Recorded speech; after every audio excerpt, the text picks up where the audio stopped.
the only one in fine condition anywhere in the world. Now our chance to salute 100 years of Royal Navy aviation.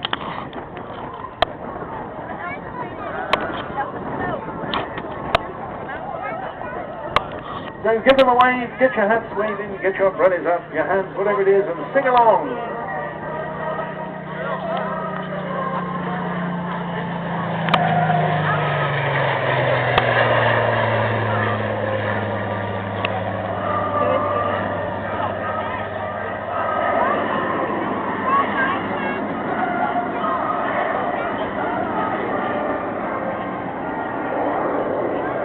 Formation breaking there to get Ian Sloan the chance now to show off the Seahawk, originally designed by the Hawker Aircraft Company. The Seahawk F1 first entered frontline service with 806 Squadron in 1953.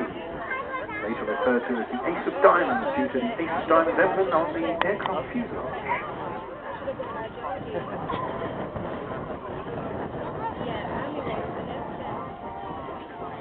At the same time as the Hunter was placed on super priority order for the Royal Air Force, construction of the Seahawk F2 passed to the Armstrong Whitworth